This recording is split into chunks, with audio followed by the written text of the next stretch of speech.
The film begins with the birth of a baby named John Jones. Then the story shifts to a family that has just arrived at the Utah airport in the United States. They are John and his wife Emily, along with their little daughter Lizzie.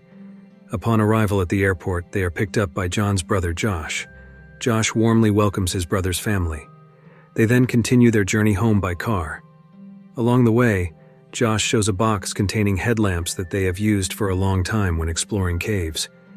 Josh also reports that Nutty Putty Cave has been reopened after being closed for 5 years due to an incident that nearly took the lives of 2 children.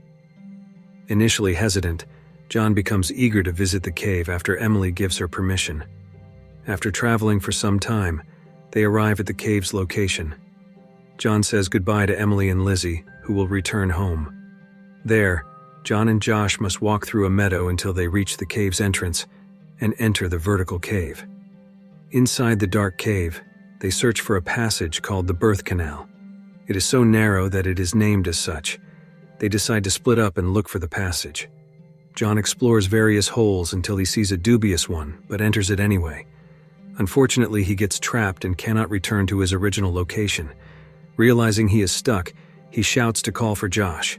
Josh, searching for John, eventually finds him in a hole, head down and legs up. Josh tries his best to help his brother but is unable to succeed. John then asks Josh to seek help from the rescue team. Reluctant to leave his brother, Josh refuses the request and intends to help his brother on his own.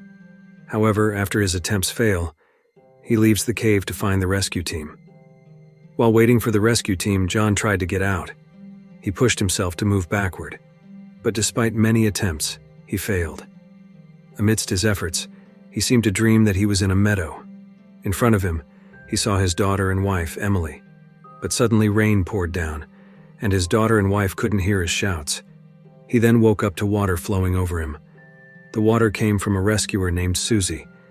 There, Susie tried to help John by cutting his pants, hoping to give him room to move. She also inquired about John's health condition. She was concerned because John's upside-down position was obviously uncomfortable. After that, Susie tied a rope around John's legs, and the team tried to pull him out. However, the attempt failed again. Susie then had to leave John and went to speak with her team about John's condition. John's tragedy was widely reported by the media. According to the reports, many teams were deployed to evacuate John. After leaving the cave, Susie reported John's position. A doctor then stated that with his body position and having been trapped for 3 hours, in about 2 more hours, he would start to hallucinate, and in about 6 to 8 hours, his body would begin to fail. The team then decided to deploy another member to rescue John. This time, it was Aaron who descended into the cave. Aaron, a man of determination, had even stated he would not leave the cave without John. Aaron entered the beautiful Nutty Putty Cave and began searching for John. Upon finding him, Aaron introduced himself and inquired about John's condition, then gave him lemon-flavored water. Outside the cave, as the day turned dark, the rescue team discussed how to save John without the risk of him losing his legs, as the doctors had predicted. Meanwhile, John began to hallucinate. In his hallucinations, he repeatedly saw an old man with a black and white scarf and hat. These visions caused him prolonged panic. As a rescue team member, Aaron tried to calm John down. He engaged John in conversation to help him relax. They talked about various topics, from caving activities to John's medical school education and his family. The conversation turned somber when John expressed that he did not want to die there and regretted not spending more time with his wife and daughter. Aaron persuaded John to stop talking about death-related matters. He promised once again to help John out of the cave. Meanwhile, on the way to the cave, Emily and Josh were hopeful. Emily believed that John could get through this and come out safely. However, Josh did not want to give Emily false hope because he knew the reality of John's situation inside. In the cave, John told Aaron about how he met Emily in their marriage.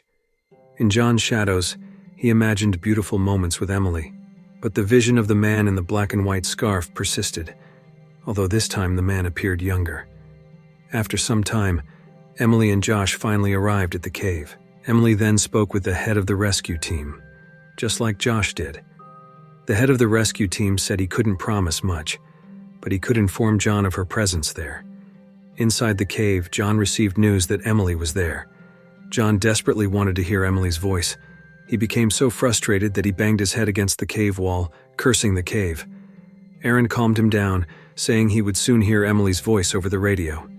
John again recounted and imagined his marriage to Emily.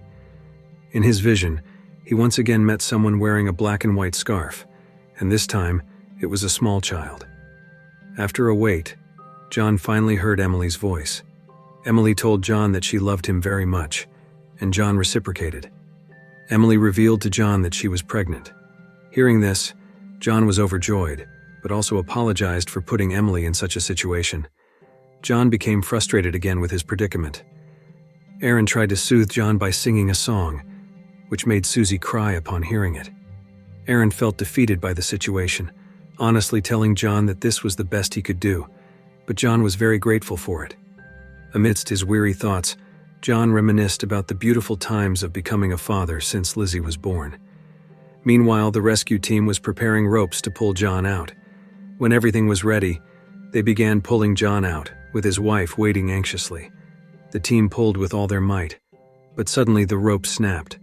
The scene shifted to Aaron being evacuated from the cave.